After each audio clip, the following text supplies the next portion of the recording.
Yo les artichauts, bienvenue sur cette nouvelle vidéo. La semaine dernière, la semaine dernière, j'avais fait une vidéo qui s'intitule du coup le récapitulatif de l'Eurovision 2024. C'était la première partie et j'avais une limite de temps de 30 minutes parce que j'étais sur mon ancien site pour faire mes vidéos qui s'appelait Screencastify. Et maintenant, je suis sur un nouveau site scree.io et de ce que je sache déjà, avant j'avais sur Screencastify du coup c'était gratuit mais que les 10 premières vidéos, après ça devenait payant et avait une limite de 30 minutes. Et là, il n'y a pas de limite de vidéo et il n'y a pas de limite de temps non plus, donc ça veut dire que je pourrais faire la vidéo en entier, donc il y aura que deux parties, moi je pensais qu'il y en aurait trois ou quatre. Je pensais que, parce que je pensais que j'allais continuer sur Screencastify, mais j'ai eu beaucoup de problèmes. Déjà, il y a des vidéos que je pouvais pas télécharger, du coup je directement les passe sur YouTube avec marqué en gros Screencastify. Aussi sur ma présente vidéo sur ma chaîne de gaming, sur ma chaîne de GeoGuessr, ça avait pas enregistré les 5 premières secondes. Genre vraiment, ça avait commencé à enregistrer super tard. J'avais demandé aussi pour que j'ai la webcam activée. Et c'est du coup ça, c'est ce petit écran noir qui faisait que des ronds, qui faisait que charger en bas à droite. Et du coup, au final, ça a jamais marché. Et la qualité était vraiment juste dégueulasse. Donc, je suis sur un nouveau truc qui s'appelle Script.io d'ailleurs. Voilà. Ça s'appelle Script.io et c'est mais bien mieux que Screencastify, en tout cas de ce que j'ai vu jusqu'à présent. La qualité, c'est quand même pas incroyable, mais ça devrait quand même être à peu près. Je pense qu'à ce moment-là, vous êtes habitué que mes vidéos sont de basse qualité. Donc la dernière fois, on s'était arrêté. Si vous avez pas vu la première partie, du coup, je fais un récapitulatif de l'Eurovision 2024. Je dis toutes les dates. Du coup, la première date, c'était l'artiste belge Mystique qui est annoncé le 30 août.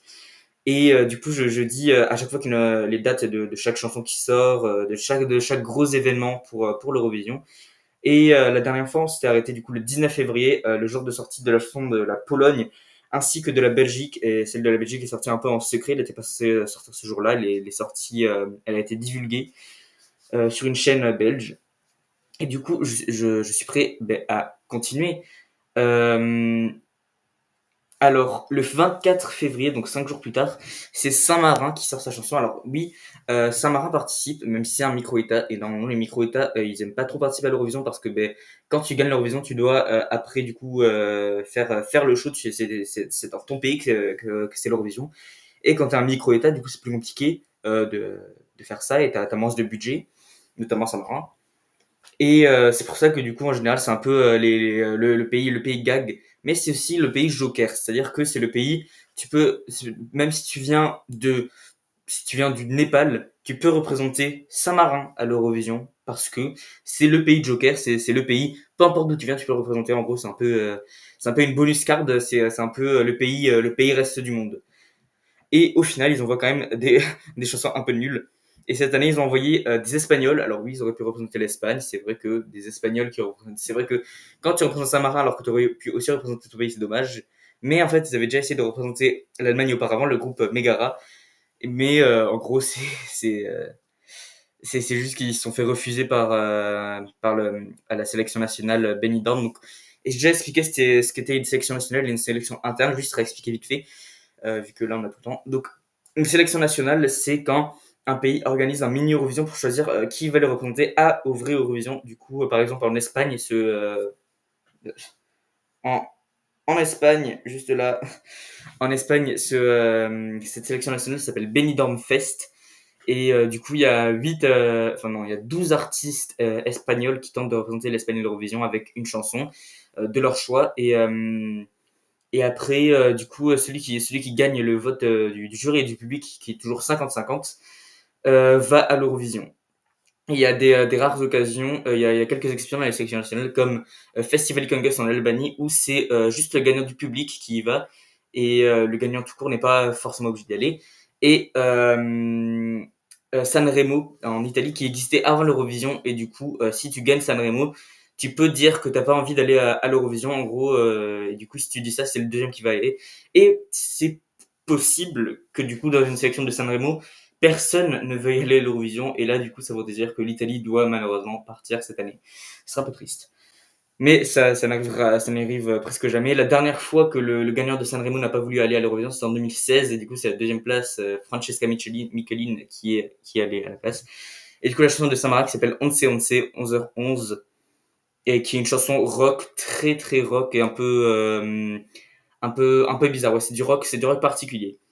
Et le lendemain, le 25 février, c'est la Croatie qui sort la chanson Rim Tim Tagidim par Baby Lasagna.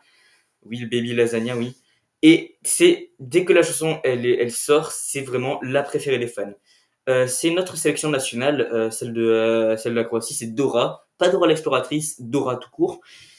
Et en fait, du coup, normalement, il y a 24 artistes qui sont sélectionnés. Et il y a une artiste qui dit qu'au final, elle peut pas le faire. Et c'était assez tôt pour qu'ils puissent prendre un autre artiste. Un artiste qui était backup, qui était vraiment là que au cas où un artiste parte. C'est ce qui s'est produit. Et du coup, c'était Baby Lasagna sur remplaçant. Et il a gagné avec plus du double des points de la deuxième place.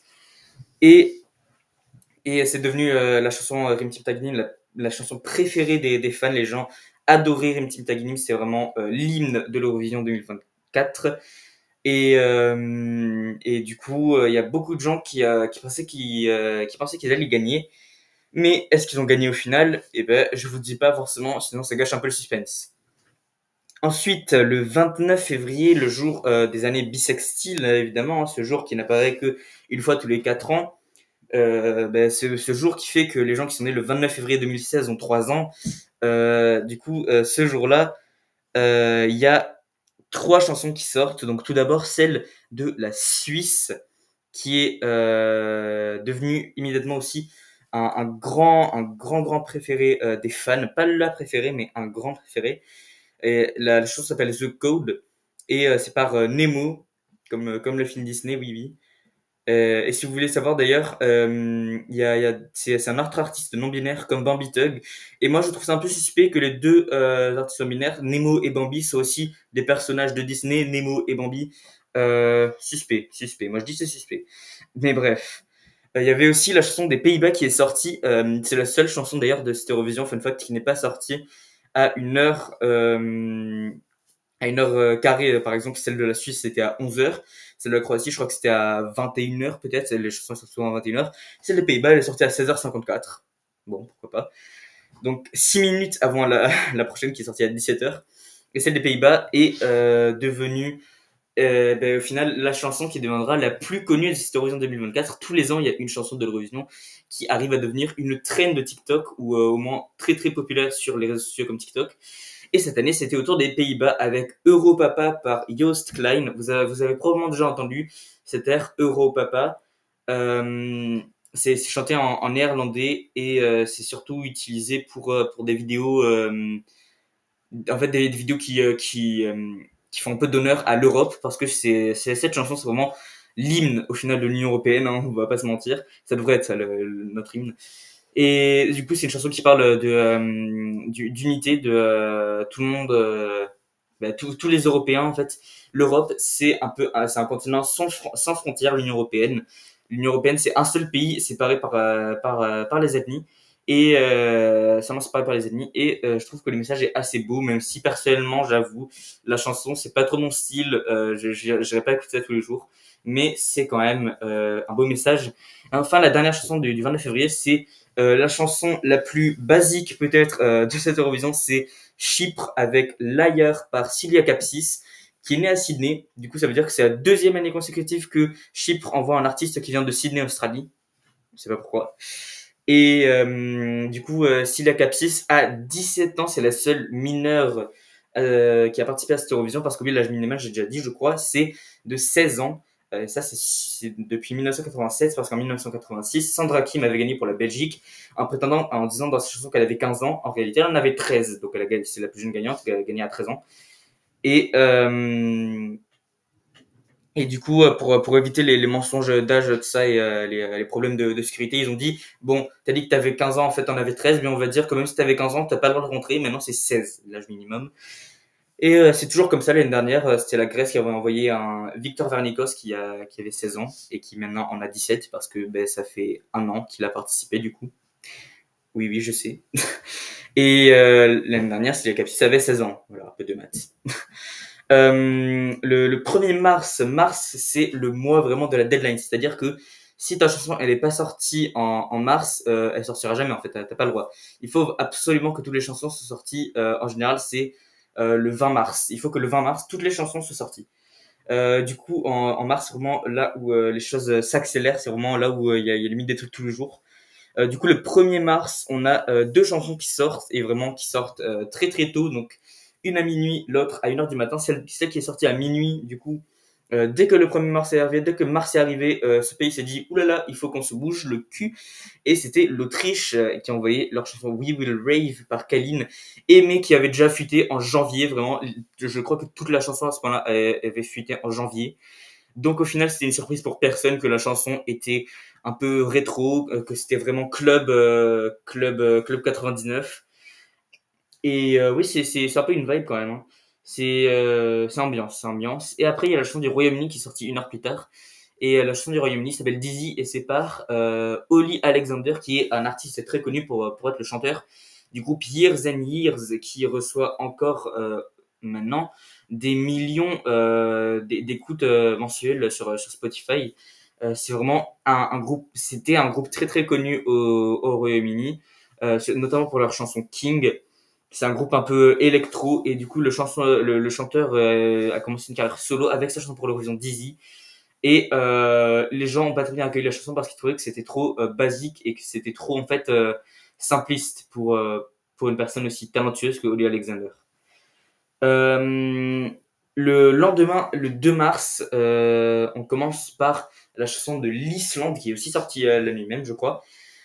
Et l'Islande, ils avaient un problème pendant leur sélection nationale Söngvakeppnin. Et ce problème, c'est que l'artiste qui était vraiment le préféré pour le représenter, c'était Bachar Mourad et c'était un Palestinien.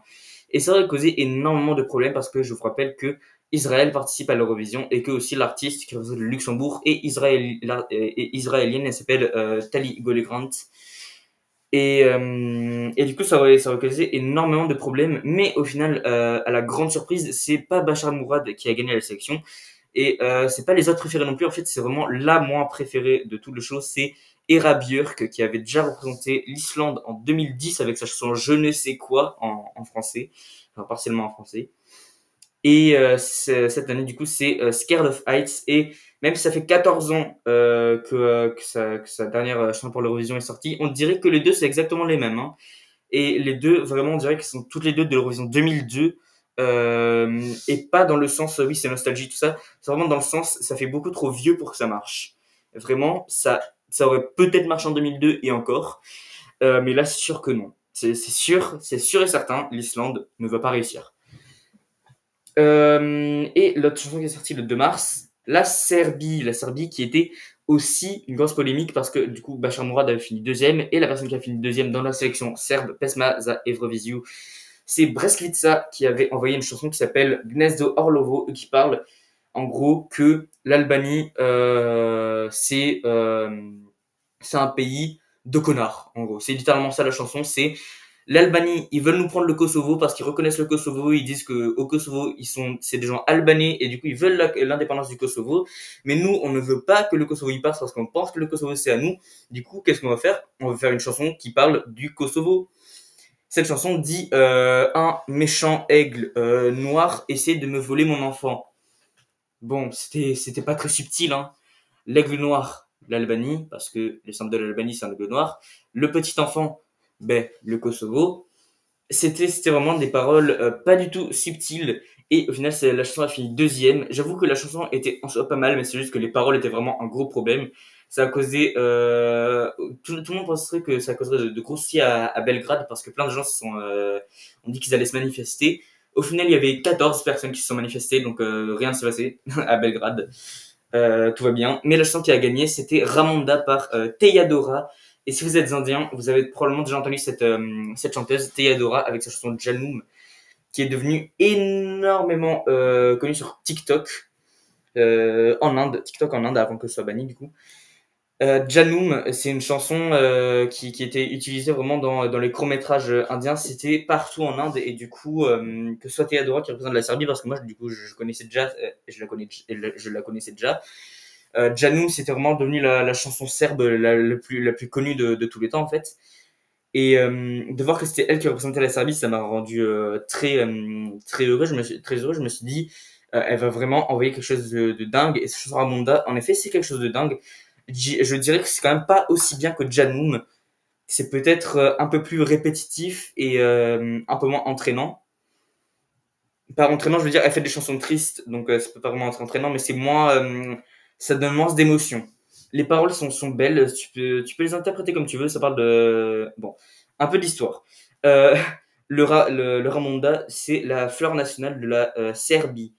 Et après la Première Guerre mondiale, en 1918, à la toute fin de la Première Guerre mondiale, la particularité des fleurs de Ramonda, c'est qu'une fois qu'elles sont mortes, elles peuvent repousser d'elles-mêmes. Elles peuvent, en gros, mourir pour après repousser directement. Exactement la même plante. Et ça, c'est intéressant du coup. Et, il y a après la fin de la Première Guerre mondiale, en Serbie et dans les pays alentours, du coup en Yougoslavie, en gros dans l'est de la Yougoslavie, un champ, oui, un champ en gros de Ramonda a poussé. Des Ramonda ont poussé absolument partout en Yougoslavie. Et du coup, c'est vraiment devenu un symbole de renaissance après la guerre pour la Serbie. Et Theodora a utilisé du coup cette métaphore de la Première Guerre mondiale, mais aussi une métaphore personnelle, qu'il y a toujours moyen de renaître comme un Ramonda. Elle a utilisé vraiment tout ce qu'elle pouvait. Elle a utilisé l'exemple de la guerre du contre global et des exemples plus personnels pour que tout le monde puisse s'identifier à la chanson. Et je pense qu'elle a bien réussi à ce que tout le monde se reconnaisse dans la chanson. Les paroles sont vraiment internationales, même si elles sont en serbe. Le 5 mars, c'est la chanson de l'Australie. Alors, l'Australie, pourquoi il participe l'Australie? Maintenant, je dois expliquer ce que c'est l'UDE. Alors, l'Australie, du coup, c'est le seul pays qui ne fait pas partie de l'UDE qui participe à l'Eurovision. Qu'est-ce que c'est l'UDE? L'UDE, c'est la zone de diffusion de chaînes européennes. C'est-à-dire que si tu es dans l'UDE, tu peux participer à l'Eurovision, en gros, sans demander, sans signer d'accord, tout ça, tu peux juste te pointer, en gros. C'est à peu près ça.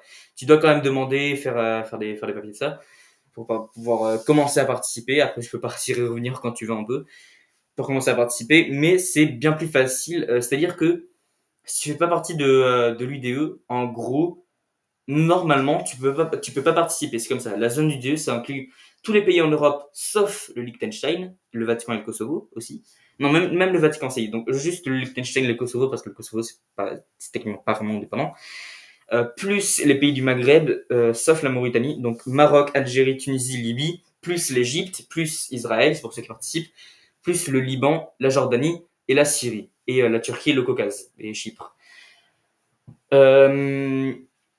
Euh, du coup, cette zone de l'UDE, c'est très important à l'Eurovision parce que normalement, si pas dans l'UDE, tu peux pas participer. Sauf que l'Australie, ils aimaient tellement l'Eurovision que, en gros, pour le 60e anniversaire de l'Eurovision, l'UDE a dit bon, tu pourras pas vraiment rejoindre l'UDE parce que l'UDE c'est vraiment que pour l'Europe et les pays alentours. Mais on te laisse quand même le droit de diffuser une chaîne européenne, du coup celle de l'Eurovision. Parce que eux ils adorent l'Eurovision et parce que l'Eurovision c'est aussi diffusé sur YouTube, donc on peut regarder techniquement sur YouTube, mais si tu regardes en vrai avec en vrai quoi, c'est impossible, enfin sur ta télé du coup, c'est pas possible sauf si tu vas sur YouTube. Il y a aucune chaîne qui va diffuser l'Eurovision si t'es pas dans l'UDE.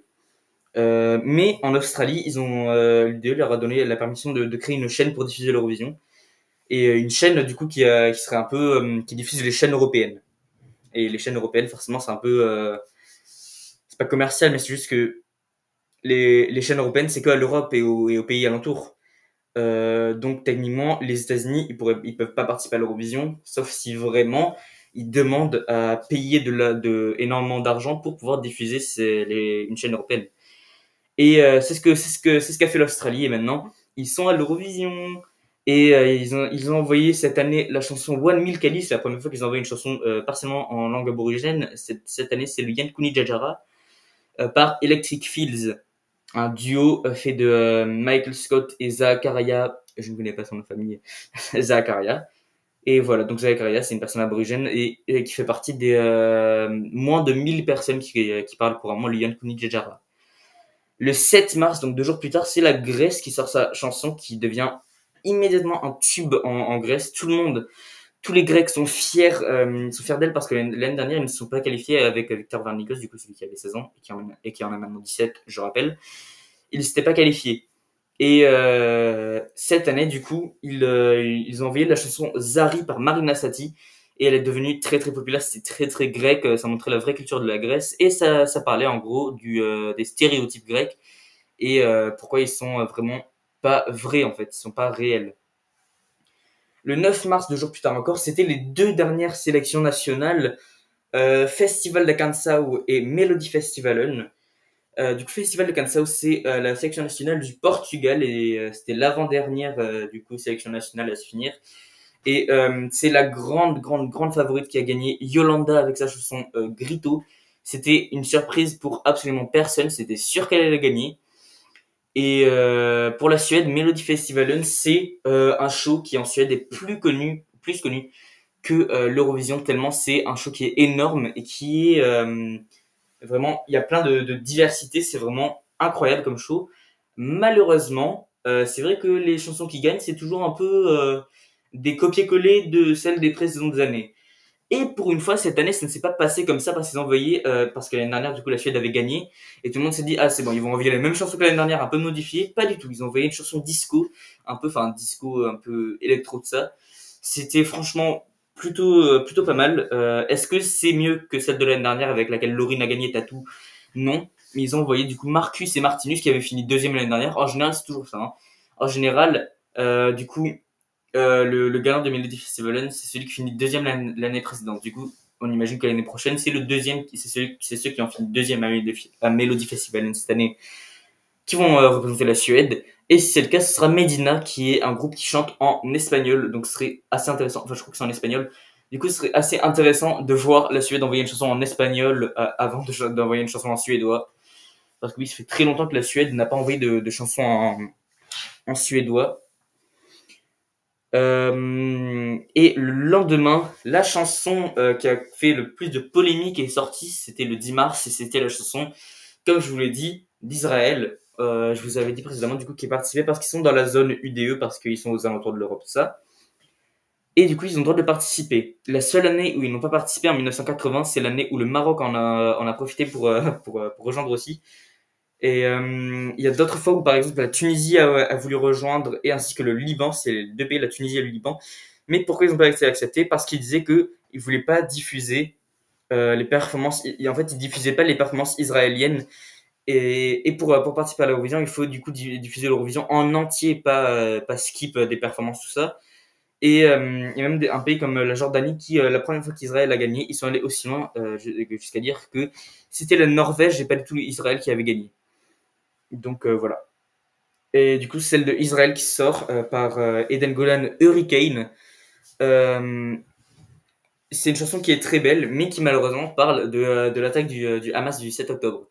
Donc disons que ça n'a pas fait unanimité chez les fans de cette chanson. Beaucoup ont prétendu limite qu'elle n'existait pas vraiment. Aux yeux de la plupart des fans de l'Eurovision, cette chanson n'existait pas. Il y avait 36 pays qui participaient, Israël n'était pas dedans. C'était vraiment limite, c'était vraiment fantôme. Il y avait rien. Tout le monde ignorait la chanson. À chaque fois qu'une chose sortait, tout le monde en parlait. C'était vraiment le petit buzz pendant quelques heures.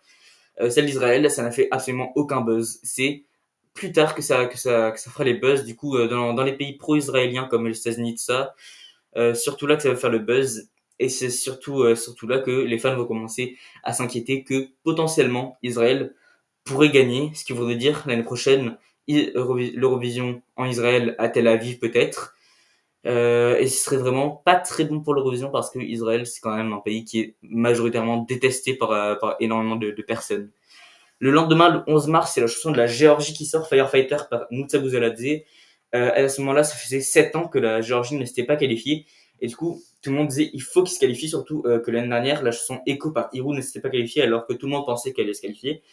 Et du coup, ils se sont dit il faut que nous, Saboulzaladze, envoie une chanson qui soit vraiment parfaite et assez bien pour se qualifier. Et quand ils l'ont entendu, ils se sont dit c'est bon, on est safe, la Géorgie se qualifie. Mais est-ce que la Géorgie se qualifie au final? Nous verrons, nous verrons. Ensuite, c'est toujours le 11 mars, il y a eu le remake de la chanson albanaise. Je vous avais dit la dernière fois que ce qui est aussi particulier avec la sélection nationale Festival Congus de l'Albanie, toutes les chansons doivent être en albanais. Et après, une fois que la chanson est sélectionnée, tu peux la changer pour qu'elle soit en anglais. C'est possible. Et c'est ce qu'a décidé de faire Bessa, la chanteuse. Elle a changé sa chanson Zemrundor, qui était en albanais, pour Titan, qui est maintenant du coup en anglais. Et je trouve que la version en anglais est mieux que celle en albanais. Je trouve qu'elle est plus puissante, que c'est plus facile à comprendre. Il y a aussi une partie de ethno-rap, et ça c'est pas mal. En fait, j'aime j'aime pas du tout le rap. C'est pas du tout mon style de musique. Sauf quand c'est de l'ethno-rap, là, d'accord, là pourquoi pas. Ou du yodel rap comme la Roumanie en 2017. Ça me va aussi. Oui, du yodel rap. Vous voyez ce que c'est le yodeling? C'est le vous voyez ce que c'est le rap? Mélangez les deux, ça fait le combo parfait. Non mais vraiment parfait. Le 13 mars, c'est l'Arménie qui sort sa chanson Jaco par La Daniva. Et c'est d'ailleurs, La Daniva, c'est un duo, une Arménienne et un Français. Oui, Louis Thomas. Louis Thomas le Français. Le Français de base, le Lillois. Et ouais, du coup, il vient de Lille, il est français. C'est le deuxième Français à représenter, à être à l'Eurovision cette année. Et du coup, on espérait tous un peu que l'Arménie fasse bien. Si la France ne réussit pas à faire une masterpiece au final, au moins que ce soit l'Arménie qui prenne notre place et qui nous fasse avoir un bon résultat. Et enfin le 15 mars, la dernière chanson, celle d'un pays qui faisait un peu polémique aussi, moins qu'Israël, mais quand même un peu, l'Azerbaïdjan, à cause de la guerre en Arménie, mais qui est heureusement finie.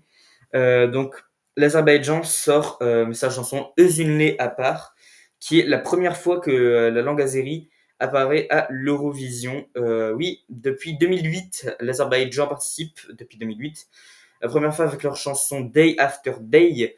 Et depuis, ils ont toujours envoyé des chansons en anglais, ils n'ont jamais envoyé de l'azérie. Et c'est la première année qu'ils envoient de l'azérie. Donc, c'est plutôt cool. Et on a aussi je sais plus comment ça s'appelle, je crois que c'est de l'ougoul. C'est un type de chant assez particulier, un peu comme du yodeling, mais version arabe. Voilà, et c'est Ilkin Dovlatov qui fait ces notes-là. Et maintenant, on va entamer une deuxième partie de l'Eurovision, et qui est aussi assez importante, c'est ce qui s'appelle les préfêtes. Oui, c'est bizarre comme nom. Les comme préposition, comme l'amoureux dans le pré, tout ça, toutes ces belles choses. Fête, une fête. Préfête. Voilà, c'est deux le suffixe, fête, la fête, pas le préfète. C'est pas la même chose. Du coup, ces préfêtes, en gros, c'est des petites fêtes d'Eurovision. Du coup, où la plupart des artistes de l'Eurovision vont dans la même ville, dans une salle de concert, et performent toutes leurs chansons live, plus quelques bonus des fois. Des fois, on peut voir d'autres artistes de l'Eurovision ou des artistes de l'Eurovision qui font des covers d'autres chansons. Et ça, c'est drôle. Du coup, la première, c'était le 30 mars et c'était à Madrid. La deuxième, c'était le 6 avril à Barcelone. Le lendemain, le 7 avril, c'était celle de Londres. Le 13 avril, c'était à Amsterdam. Le lendemain, le 14 avril, c'était à Stockholm. Et enfin, la dernière préfète, c'était le 4 mai à Copenhague. Voilà, donc ça, je skip un peu parce que rien de trop intéressant s'est passé pendant ces préfètes. Et enfin, on y est, les 3 derniers jours de l'Eurovision, 7, 9 et 11 mai. On va aussi parler du 10 mai, parce qu'il s'est passé beaucoup de choses le 10 mai. Mais du coup, on va parler plus que de ces 4 dates-là. Donc le 7 mai, c'était la première demi-finale, le 9 mai, la deuxième demi-finale, et le 11 mai, le grand final. Dans chaque demi-finale, 10 pays doivent se qualifier pour qu'il y ait 26 pays à la fin parce qu'il y a 6 pays auto-qualifiés. Le gagnant de l'année dernière, donc ça change tous les ans, vu que l'année dernière c'est la Suède qui a gagné, cette année la Suède est auto-qualifiée, plus le Big Five, c'est les 5 pays qui investissent le plus dans l'Eurovision et qui sont le plus présents. Et c'est pour ça qu'ils ont ces bénéfices-là. Et donc ces pays, c'est l'Espagne, juste ici, la France, juste ici, le Royaume-Uni, on a leur fils ici, mais on n'a pas le Royaume-Uni malheureusement. Qu'est-ce qu'on a d'autre? L'Italie et enfin l'Allemagne, même si l'Allemagne finit toujours dernier dans le final. Et du coup, les demi-finales, c'est 100% télévote, c'est-à-dire que c'est le public qui choisit les 10 finalistes. Pendant la première demi-finale, il y avait 15 demi-finalistes et pendant la deuxième, il y en avait 16. Et du coup, pendant la première demi-finale, 5 pays ne se sont pas qualifiés. Pendant la deuxième, 6 pays ne se sont pas qualifiés. Techniquement 7, mais on y reviendra. Et pendant le grand final, ça veut dire qu'il était censé du coup y avoir 26 pays. C'est pas exactement ça qui s'est passé. On y reviendra. Le 7 mars, le 7 mai, pardon, le 7 mars, c'est la Grèce. Le 7 mai, première demi-finale de l'Eurovision. Donc ici, j'ai tous les événements qui se sont passés pendant chaque demi-finale et pendant le grand final. Parce que du coup, pendant les demi-finales aussi et pendant le grand final, il y a des actes d'intervalle. C'est-à-dire qu'il y a il y aura des chansons autres que l'Eurovision. Il y aura parfois du coup des groupes très très connus qui viendront participer à l'Eurovision. C'est-à-dire tous les ans, il y a un groupe ou un artiste très connu. En 2019, c'était est-ce que c'était Madonna? Je crois que c'était Madonna. En 2022, je crois que c'était Mika. Et l'année dernière, c'était Rita Ora. Et cette année, je vous dirai plus tard.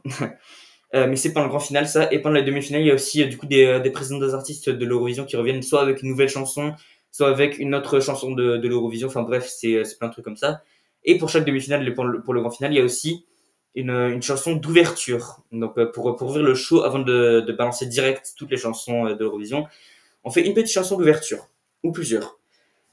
Pour le 7 mai, du coup, l'ouverture s'est faite par 3 anciens participants à l'Eurovision. La première, c'est Eleni Foueira, qui avait représenté Chypre en 2018 et qui a fini deuxième avec sa chanson Fuego, qu'elle a reperformé. La deuxième personne, c'était Eric Saadé. D'ailleurs, je vais en reparler un petit peu plus, Eric Saadé. Mais Eric Saadé, il a représenté la Suède en 2011 avec sa chanson Populaire. Il a fini troisième et là, il a reperformé. Et enfin, on avait Chanel qui avait représenté l'Espagne en 2022 avec son chanson Slow Mo qui avait fini troisième aussi. Elle a reperformé aussi. Eric Saadé a failli ne pas être ici pour l'acte d'ouverture parce qu'il portait un keffia, qui est un bandeau traditionnel palestinien, et l'UDE, donc je vous ai déjà dit, c'est la zone là. Et c'est aussi ceux qui s'occupent de tout ce qui est Eurovision. En gros, c'est un peu le papa de l'Eurovision, tu vois. L'UDE a dit non, non, non, tu portes pas de keffia parce qu'Israël y participe et ce serait offusquant de porter un truc palestinien alors que Eric Saadé est 50% palestinien, son père est palestinien. Du coup, il a porté au final le keffia autour de son poignet et il a risqué du coup de se faire jeter. Et au final, il s'est pas fait jeter, il a quand même pu performer. Mais je trouve que c'est quand même un peu dégueulasse que juste à cause de la nationalité d'un des artistes de l'Eurovision qui voulait reperformer, il a failli pas pu rentrer juste parce qu'il était d'origine palestinienne. Je trouve que c'est un peu dégueulasse. Aussi, tous les drapeaux palestiniens étaient bannis, alors que c'était même pas en Israël, hein, c'était en Suède. Et normalement, tu devrais quand même autoriser tous les drapeaux. Et aussi, d'autres drapeaux qui ont été bannis, mais ça c'est le 10 mai qu'ils ont été bannis. Le 10 mai, c'est beaucoup de choses pour préparer la finale. Et je vous en parlerai. Du coup, les trois premiers, les trois premières chansons. Et on voit l'arrivée des deux autres. Du coup, d'habitude, il y en a trois. D'habitude, il y a toujours trois autres. Mais là, il y en avait que deux. C'était Petra Mede et Malin Åkerman. Malin Åkerman, qui est une actrice américano-suédoise. Petra Mede, qui avait déjà été hôte de l'Eurovision en 2013 et en 2016. Et qui est vraiment incroyable. Elle est très drôle, elle est très entraînante. Et vraiment, ouais, c'est juste une personne incroyable en général. J'adore Petra Mede. Les 15 chansons du coup se déroulent. Il y a des fois ça s'arrête entre quelques chansons pour faire des petites pauses. Il se passe rien de spécial donc je vais pas mentionner.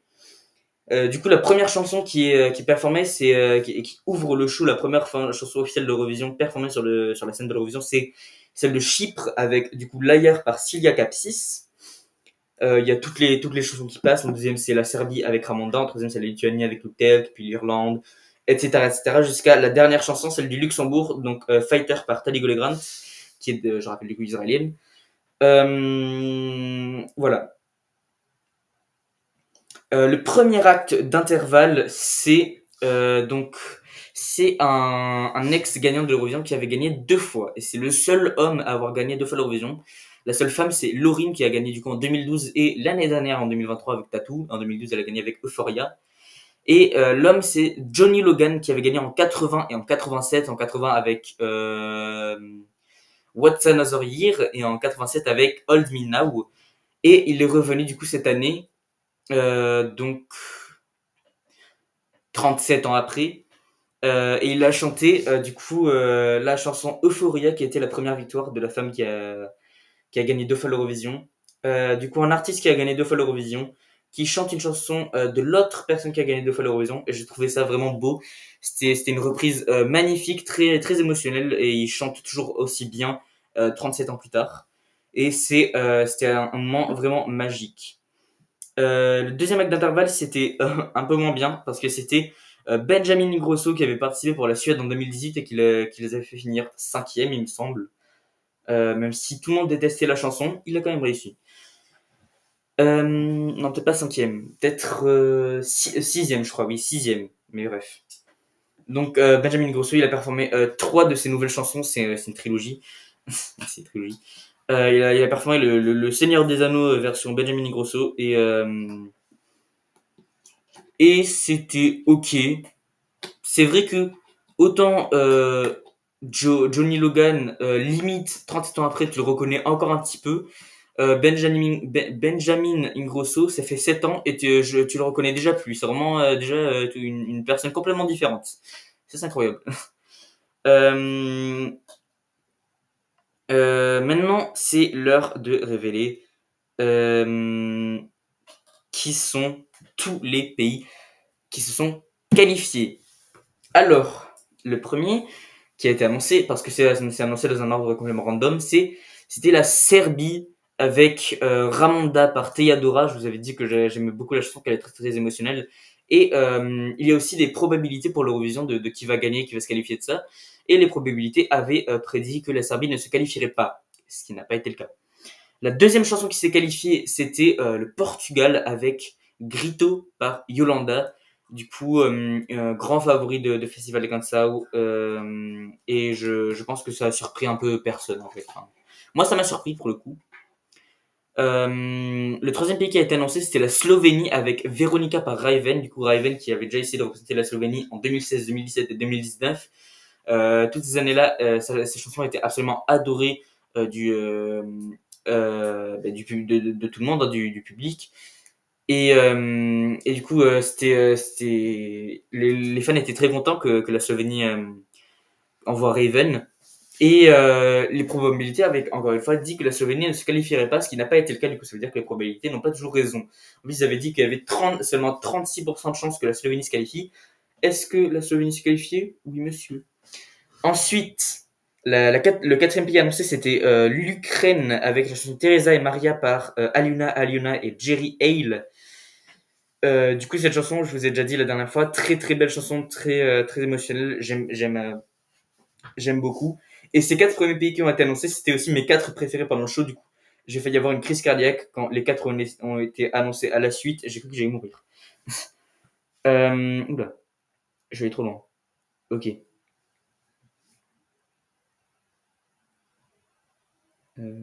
Hello. Ok. Le cinquième pays annoncé, c'était la Lituanie avec Look Telk par Sylvester Belt. C'était une chanson un peu disco, un peu club, c'était funky et le message était pas mal. Regardez ma précédente vidéo si vous voulez savoir ce que c'est le message parce que là je l'ai fait. Après, je me rappelle plus trop l'ordre. Malheureusement, j'ai pas marqué l'ordre parce que je suis pas très intelligent.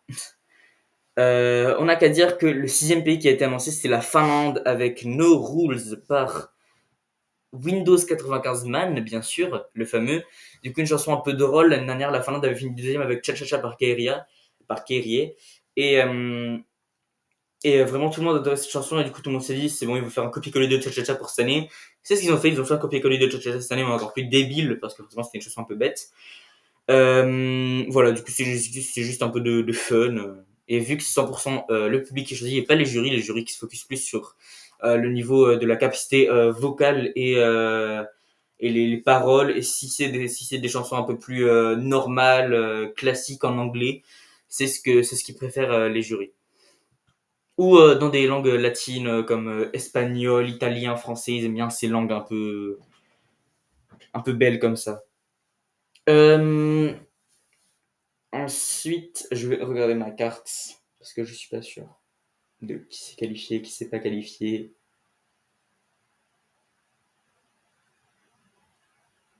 Ok. Non, pas ok. Non, pas ok, non. Il me manque un. Et où? Il m'en manque un. J'ai perdu.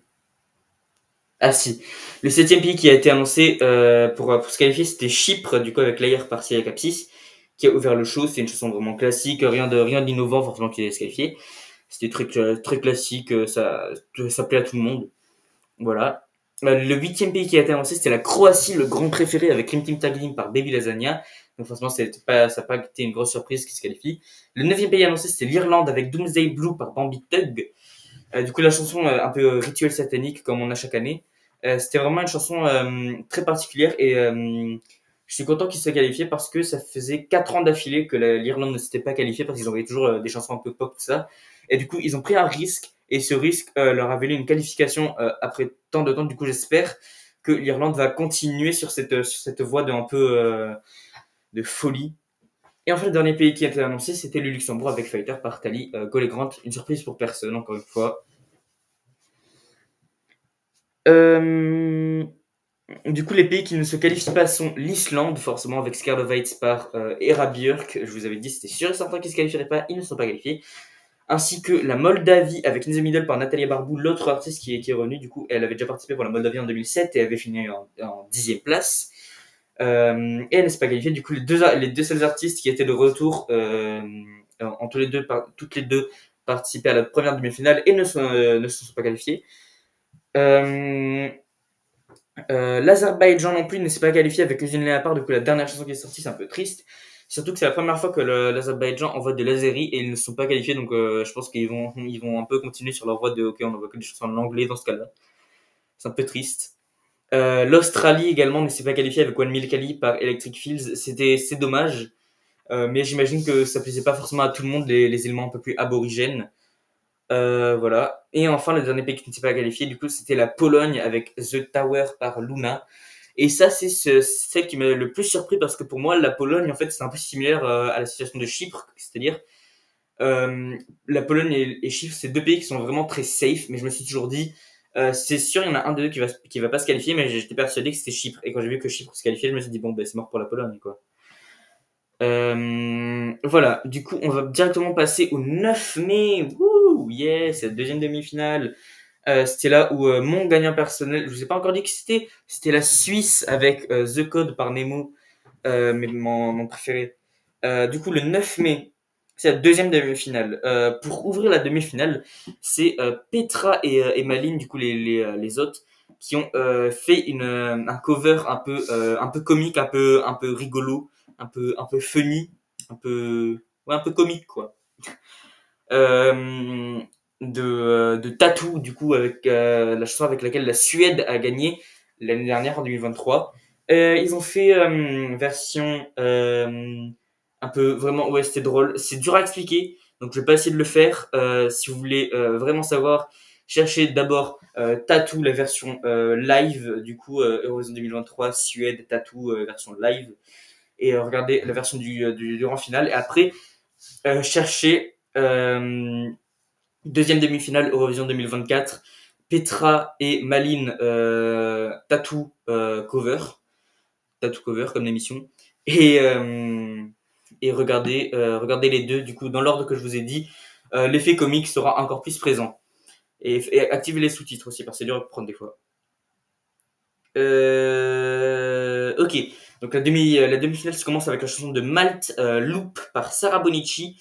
La performance était incroyable, très bonne danseuse Sara Bonici, très bonne chanteuse aussi. Et malheureusement la chanson n'était pas aussi bien, mais bon c'est pas grave. Du coup il y a toutes les chansons. Et aussi il y a la chanson de Slimane, notre représentant, Mon Amour. Du coup avec cette chanson Mon Amour, c'est la première fois que c'est performé live sur la scène de l'Eurovision à Malmö, Suède. Et du coup, c'est la première fois qu'on a vu ça. Et j'avoue que sa voix est vraiment incroyable, mais la performance, j'avoue que ça fait un peu tryhard. On dirait que vraiment, on s'est dit bon, cette année, il faut qu'on gagne, donc on va littéralement faire tout le starter pack du gagnant, quoi. C'est-à-dire, ouais, on va montrer que Slimane, il a une belle voix pour les jurys. On va montrer que, ouais, sa chanson, elle est émotionnelle, qu'il y a plein d'émotions, que tout le monde est ému, que tout le monde adore. Et c'est vrai que, au final, ça faisait un peu trop try-hard et, de la part de Slimane, il faisait un peu prétentieux, mais j'ai quand même bien aimé la performance en général. La chanson, elle est bien, les paroles, c'est un peu douteux, parce qu'il y a quand même des paroles comme, s'il te plaît, reviens à Paris. Déjà, s'il te plaît, dans une chanson, non merci. Reviens à Paris, encore plus non merci. Voilà. Euh, la 14e chanson sur 16 qui a performé, c'était celle d'Israël avec Hurricane par Eden Golan. Du coup, c'était un peu pas dur à regarder. J'ai bien aimé la performance, c'était beau, mais c'était un peu. J'avoue que j'avais de l'appréhension pour elle. Je me suis dit, qu'est-ce qui va lui arriver à la fin de la performance? Et j'ai entendu qu'il y avait plein d'applaudissements, que tout le monde avait adoré. Et ça m'a rendu heureux. Je me suis dit, ben voilà, ils lâchent pas leur haine sur Eden Golan, juste parce qu'elle est israélienne.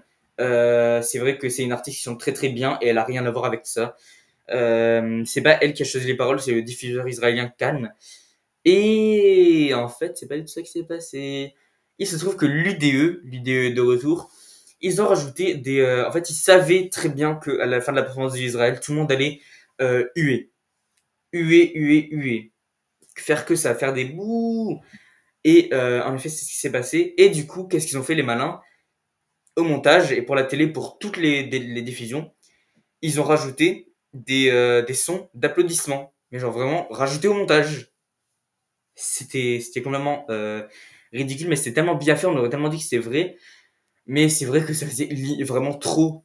Ils, ils avaient pas autant applaudi pour une chanson, et même si je peux comprendre que, vu qu'Israël c'est un pays qui fait beaucoup polémique, forcément il y a beaucoup de gens qui vont adorer, ça me paraissait un peu évident que tout le monde allait plutôt huer la chanson plutôt que l'applaudir à l'unanimité comme ça.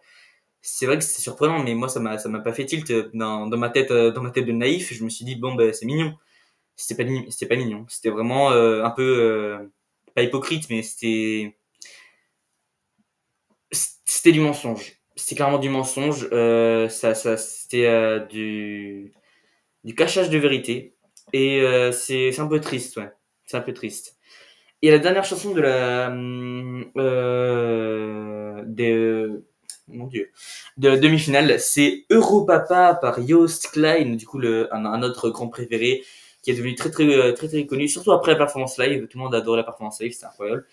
Et du coup, c'est fini par des tonnes d'applaudissements. Et cette fois, c'était des vrais applaudissements, pas vrai l'idée. Mais voilà.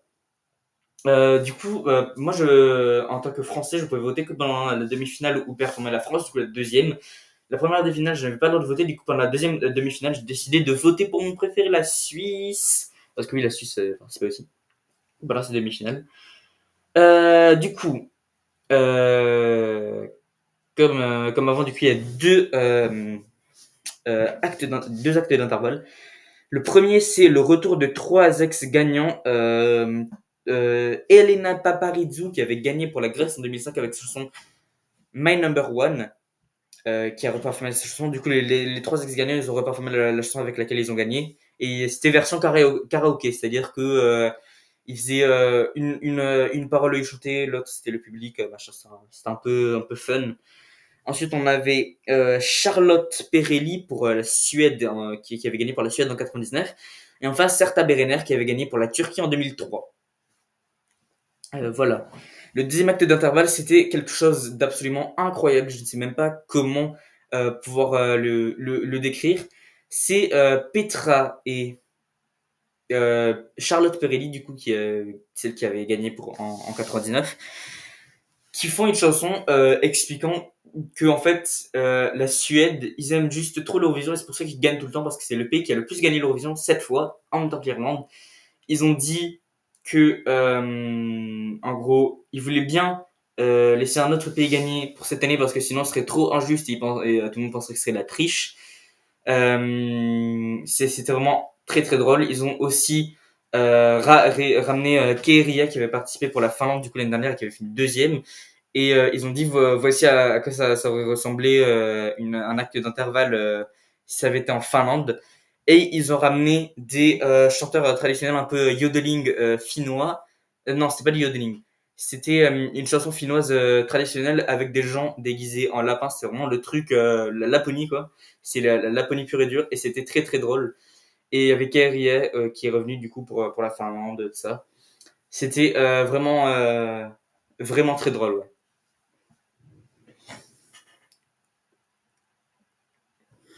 Elles ont aussi fait du coup, elles ont aussi montré une caricature des jurys parce que les jurys à l'Eurovision, ils votent tous les ans, limite tous les ans, tout le temps pour la Suède. Ils adorent la Suède tous les ans.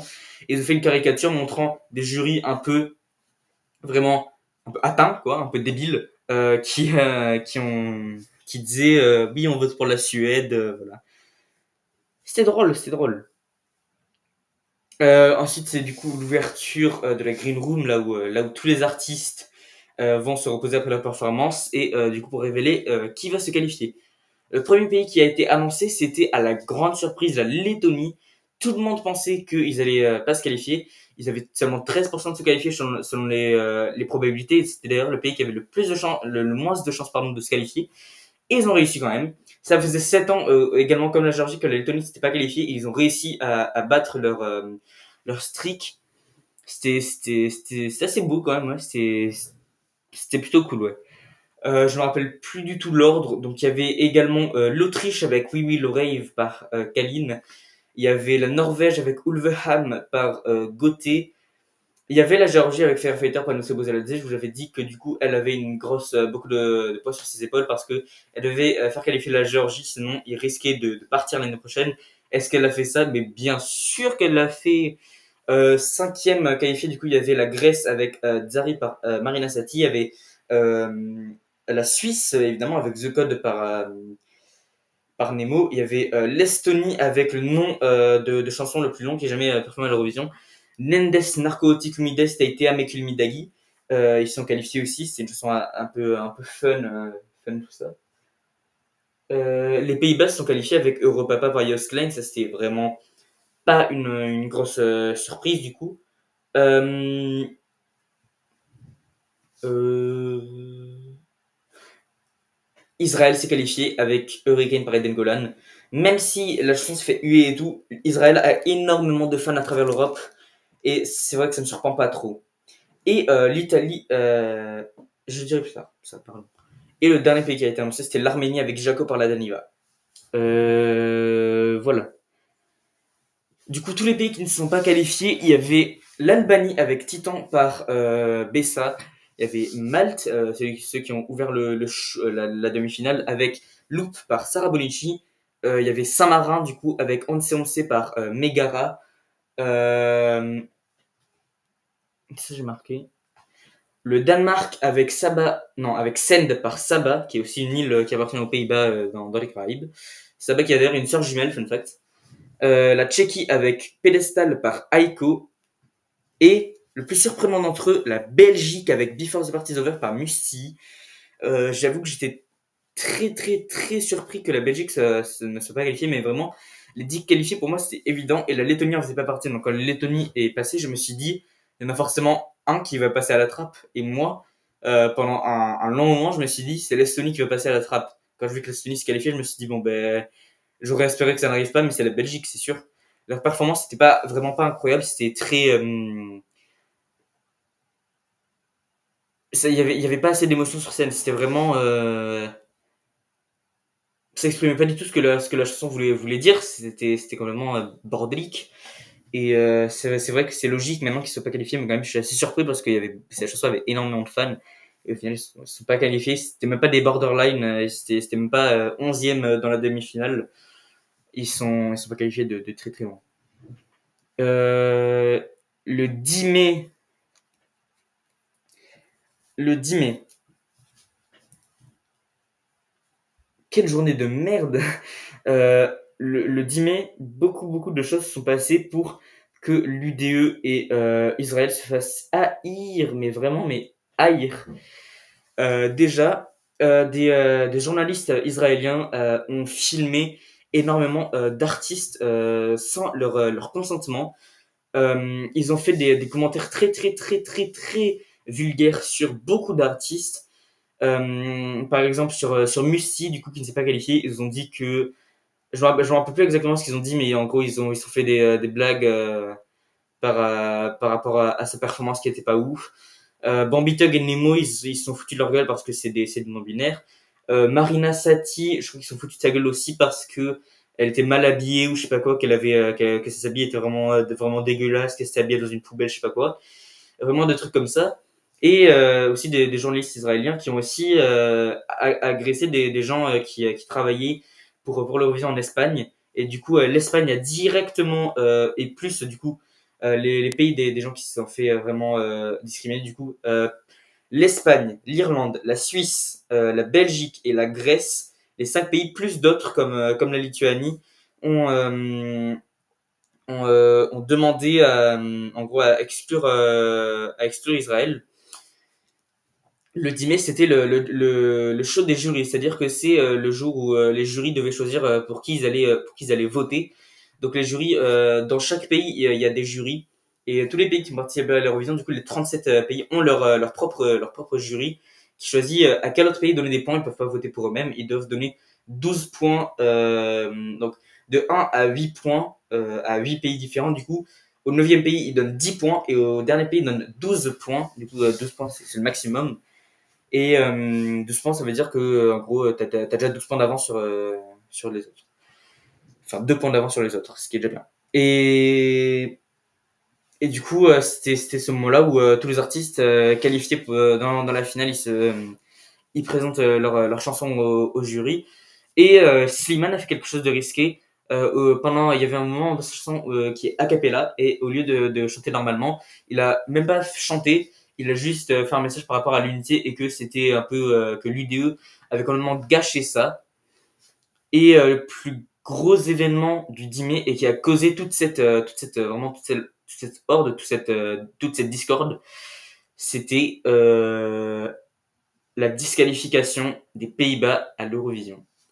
Les Pays-Bas n'ont pas pu participer à la finale et l'UDE a en gros prétendu que les Pays-Bas ne s'étaient en gros pas qualifiés de la demi-finale, ce qui est complètement faux parce que je vous rappelle, les Pays-Bas c'est Europapa, c'est la chanson extrêmement connue. Euh, et tout le monde était choqué. Pourquoi Joost Klein serait fait disqualifier? Et en fait, c'est parce que, encore une fois, c'est une journaliste israélienne. Du coup, je vous avais dit que les journalistes israéliens filmaient des gens sans leur consentement. Et lui, il allait juste au chiottes. Hein. Vraiment, Joost Klein, il allait au chiottes. Il avait juste envie de drop de drop son midi. Il a le droit. Et sans être filmé, il a le droit de pas avoir envie d'être filmé quand il va au chiottes. C'est normal, c'est un droit humain. Et l'Israélienne a continué. Du coup, il a frappé l'appareil photo, même pas elle, hein, il a frappé l'appareil photo.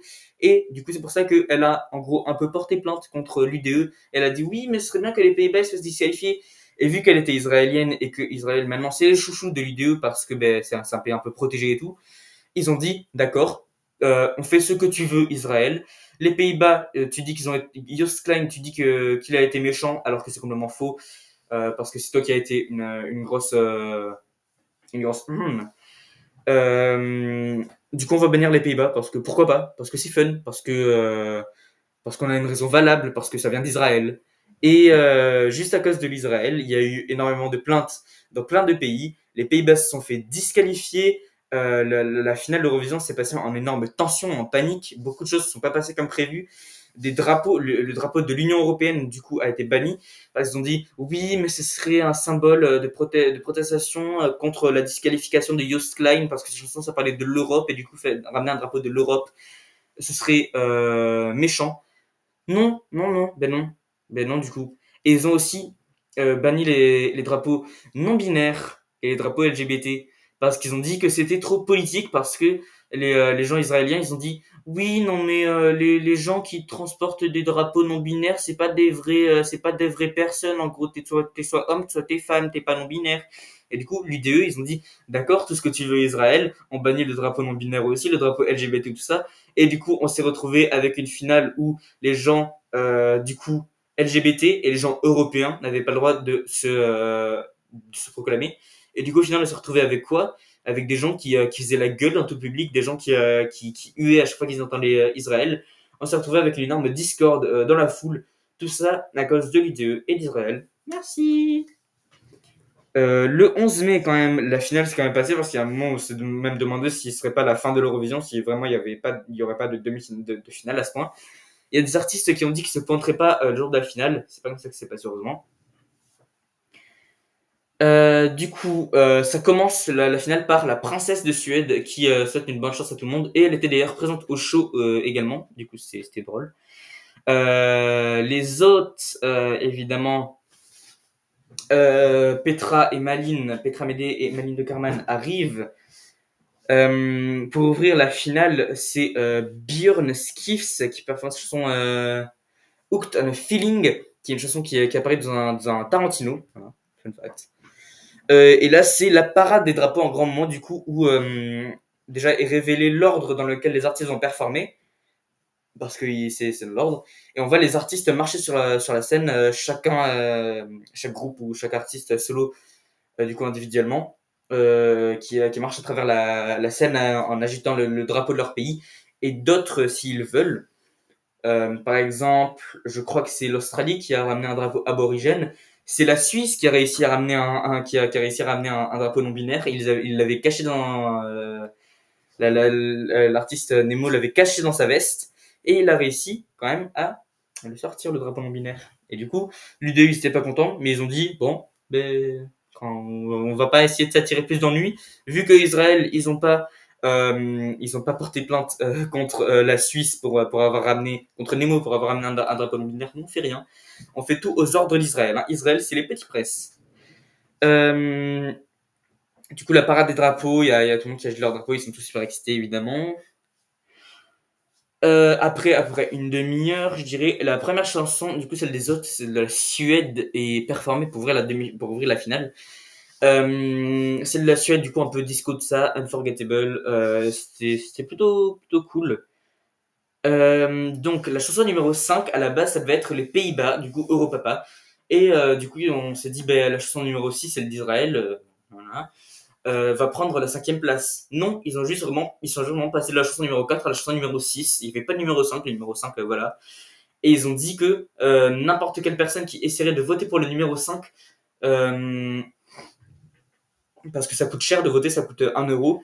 Du coup, en gros, l'UDE, ils prendraient leur euro, mais du coup, vu que les Pays-Bas sont pas là, ils diraient bon ben, on te prend ton argent, mais ton vote il compte pas en gros. C'est un peu méchant. Moi, j'aurais juste dit ce vote n'est pas possible, machin, mais tu prends pas son argent parce que tu es pas con. Euh, les huées à la fin de la performance d'Israël, du coup, en numéro 6 ont également été remplacés par des bruits d'applaudissements, forcément. En avant-dernière place, en 25e, c'est nous, la France, qui performons Mon Amour, du coup. Il chante normalement, et sa version a cappella est normale, voilà. Du coup, juste après, c'est la performance de l'Autriche We Will Rave par Kalin, et c'est elle qui finit toutes les chansons de l'Eurovision. Donc j'étais pas en train de regarder l'Eurovision, mais je savais quand à peu près je pouvais voter, et du coup j'étais chez des gens, et du coup j'ai décidé de voter pour l'Ukraine parce qu'ils étaient dans une position assez pas ouf. Du coup, maintenant, je vais expliquer.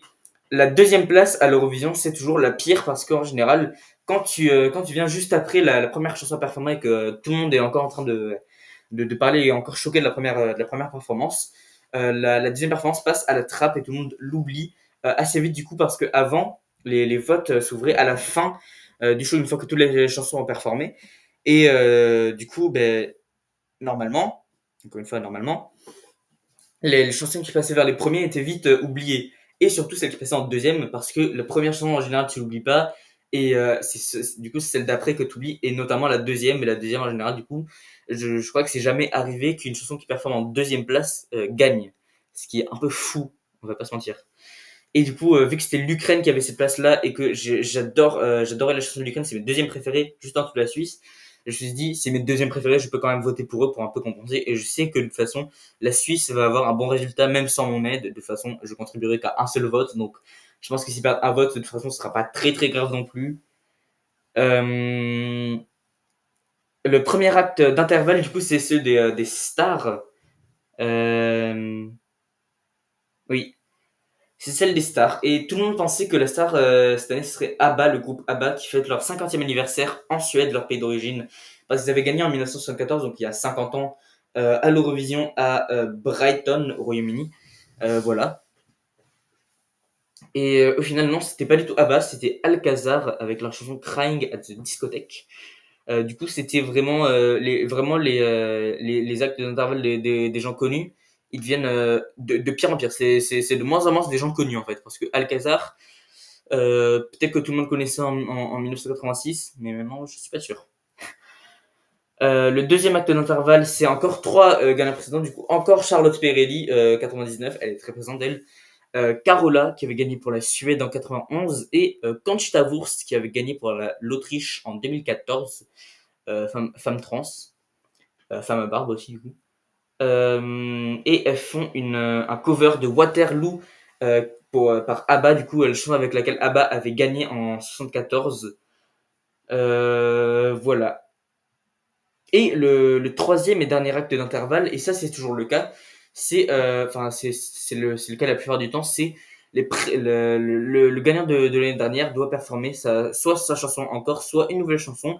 Du coup, l'année dernière c'était Laurine et elle a décidé de faire les deux. Elle a fait un mashup de Tattoo, la chanson avec laquelle elle a gagné l'année dernière, et une nouvelle chanson qu'elle a sortie Forever, et du coup c'était un mix très tu croirais dans l'espace. C'est vraiment un peu aérique. Voilà.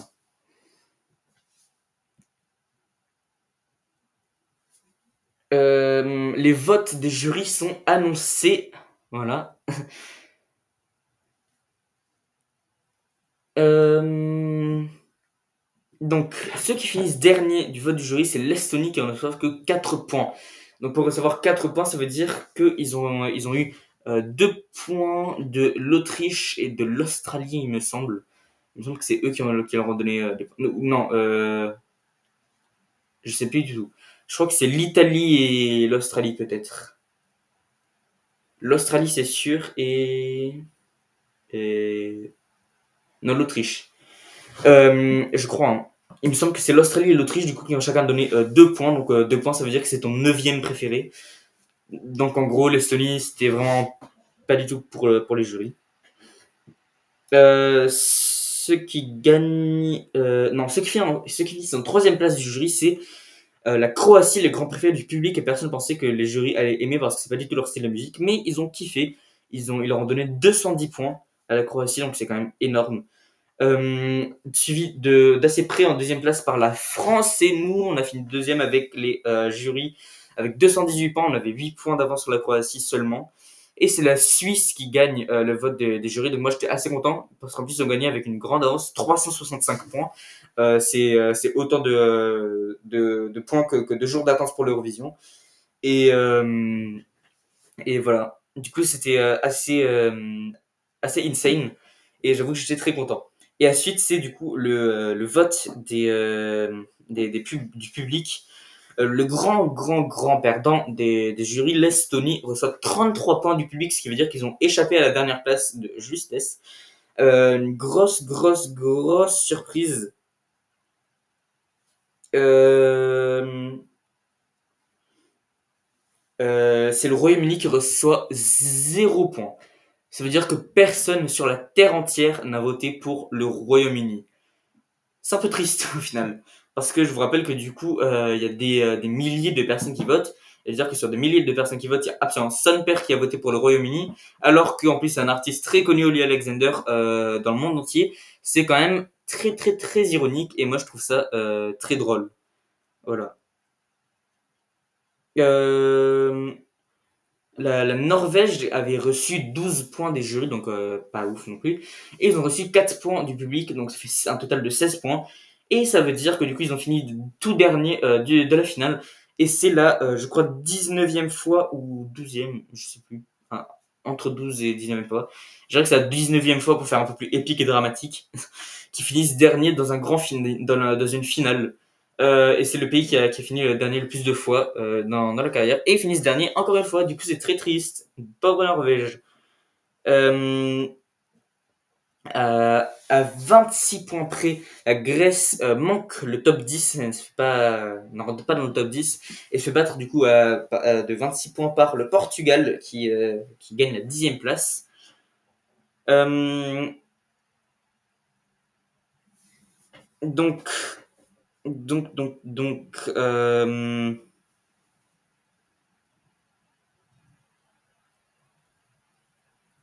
ok. La troisième place du public, c'était l'Ukraine, ceux pour qui je vote. Donc en gros, j'aurais pas dû m'inquiéter pour non plus, avec 307 points. J'ai contribué à ces 307 points.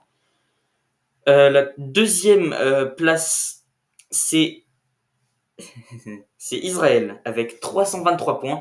Alors encore une fois, les gens, ils huent pour Israël, mais forcément, dans d'autres pays, il y a énormément de supporters d'Israël, notamment aux États-Unis. Il y a beaucoup de gens qui vont quand même voter pour eux, voter pour Israël.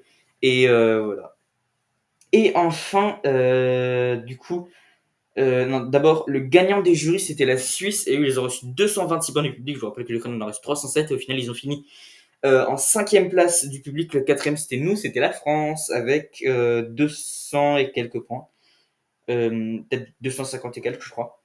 Et le gagnant du public, au final, c'est la Croatie, comme je vous ai dit, le grand préféré. C'était sûr que c'était ce que seraient eux, avec 337 points, ce qui veut dire qu'ils avaient seulement 14 points d'avance, à 14 points près, à 14 personnes près. Israël aurait gagné. Ça aurait été aurait gagné le public. Ça aurait été un triste jour. euh, Au final, donc Israël, comme attendu, entre dans le top 5 euh,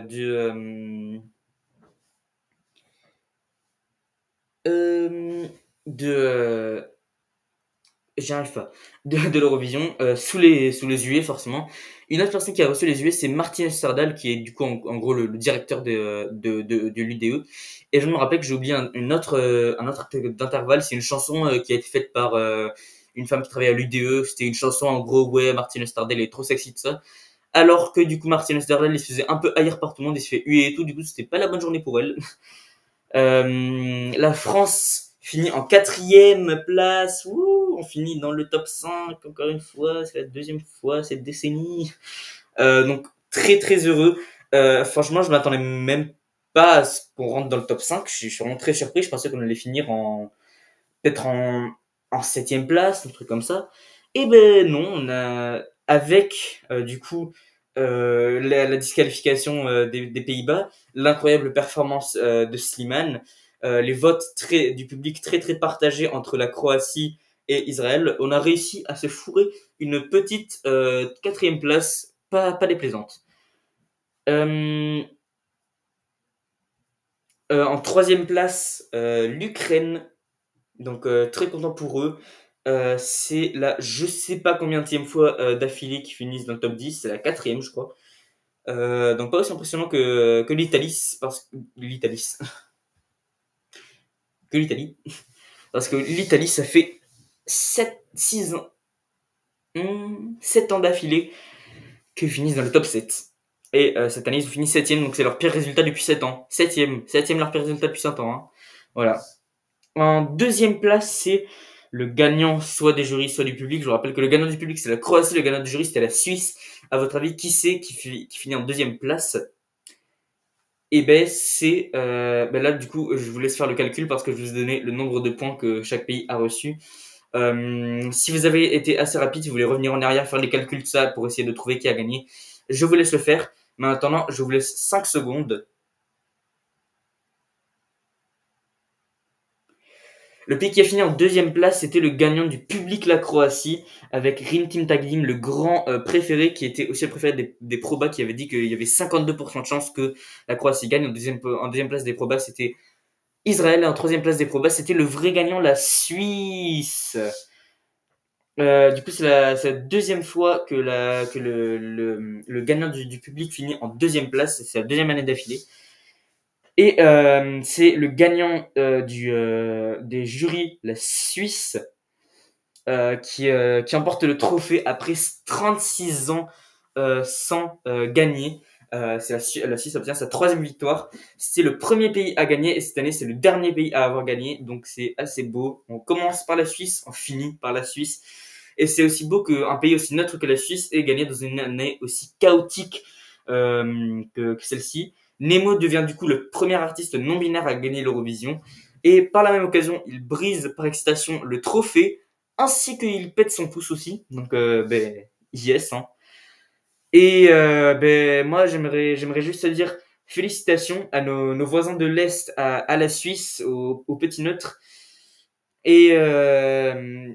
je vous dis à 2025 en Suisse pour le prochain récap de l'Eurovision, le récap de l'Eurovision 2025, qui j'espère sera beaucoup moins chaotique. Et jusqu'à là, on se voit la semaine prochaine pour, cette fois-ci je promets, c'est pays sur 10, la France, on parlera de la France pendant les 3 prochaines vidéos. Et du coup, moi je vous dis, bye les papayes.